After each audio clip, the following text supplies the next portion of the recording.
On fait le point ce soir avec l'économiste Roxane Borges da Silva, professeure agrégée à l'École de santé publique de l'Université de Montréal. Bonsoir. Bonsoir, M. Filion.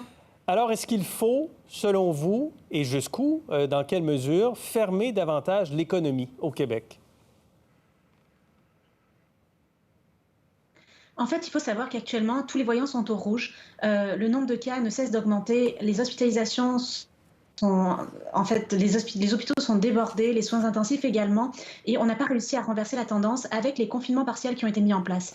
Alors, dans cette situation-là, selon moi, le gouvernement n'a pas d'autre choix que de mettre en place des mesures strictes, mais surtout des mesures qui vont être efficaces. Et on n'a plus de marge de manœuvre, on ne peut plus faire de l'essai-erreur à ce stade-ci. Il faut trouver des mesures qui soient efficaces à 100% pour renverser cette tendance des cas. Comme quoi, par exemple? Quelles mesures seraient efficaces? Alors c'est sûr que l'Australie, l'Angleterre, la Nouvelle-Zélande et même nous, au mois de mars dernier, on l'a vu, un confinement complet est une mesure efficace. Est-ce que c'est ce que le gouvernement doit mettre en place? Je ne le sais pas. Le gouvernement a toutes sortes de paramètres aussi sur lesquels il peut jouer.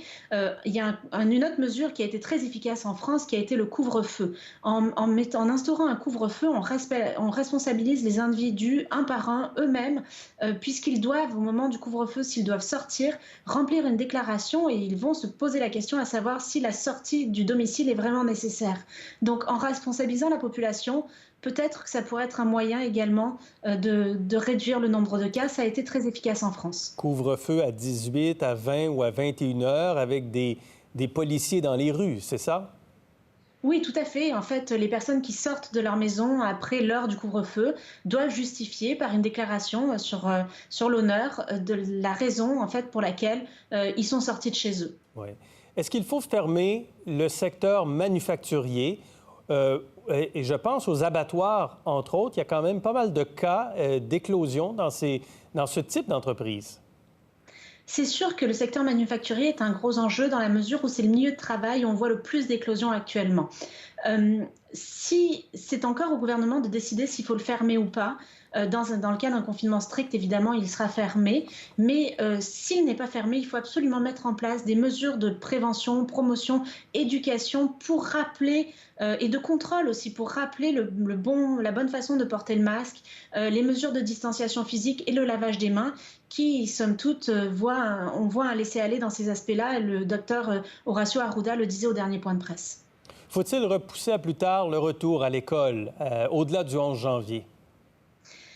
Eh bien, c'est sûr que pour les élèves du secondaire, on l'a expérimenté, les cours en ligne, c'est somme toute imparfait, mais c'est faisable. Et ça permet en fait, de circonscrire les éclosions dans les écoles secondaires. Pour les écoles primaires, en fait, on ne sait pas encore si on a le variant de l'Angleterre actuellement en circulation. Et on sait que des études viennent de sortir et disent que les enfants en bas de 10 ans sont aussi contagieux que les adolescents et les adultes avec ce variant-là. Dans tous les cas, ce qui est sûr, c'est que les écoles primaires, les enfants en fait scolarisés aux primaires ont un très grand besoin de socialisation, besoin d'apprentissage, et quand ils ne sont pas capables, en fait, ne sont pas autonomes pour rester en ligne toute la journée comme leurs frères ou sœurs du secondaire. Et la charge vient aux parents de faire l'enseignement en ligne et de suivre leurs enfants. Donc, dans ce contexte, moi, je prônerais de laisser le plus possible les écoles primaires ouvertes, mais c'est sûr qu'à l'impossible, nul n'est tenu. Mais si on peut se poser des questions à savoir s'il faut prolonger ou non dans les écoles, s'il faut fermer le secteur manufacturier, si on devrait aussi ralentir les activités dans la construction. Mais on le voyait encore ce matin, le docteur François Marquis qui disait que 7 cas sur 9 à Maisonneuve-Rosemont, 7 sur 9 quand même, avouent ne pas avoir respecté les règles. Est-ce qu'on comprend que le message, tout simplement, ne passe plus?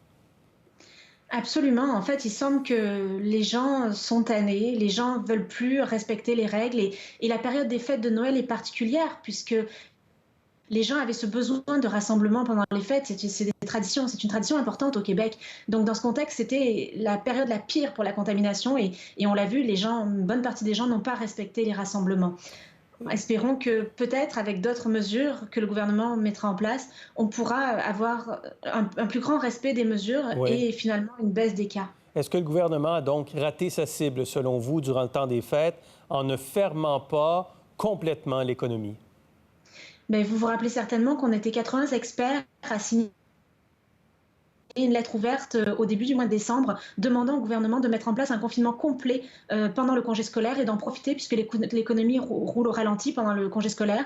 Le gouvernement a décidé de laisser les commerces ouverts jusqu'au 24 décembre. Le gouvernement a décidé aussi de laisser ouvertes les industries manufacturières. C'est au gouvernement de tirer des leçons de tout ça, mais c'est sûr qu'on aurait peut-être pu faire mieux. Donc, c'était une erreur.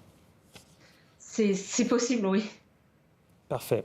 On verra demain. De toute façon, le premier ministre va faire des annonces à 17 h demain. Merci beaucoup. Merci bien. Je vous en prie. Au revoir. Pour voir nos émissions en entier, rendez-vous sur la chaîne ICI RDI.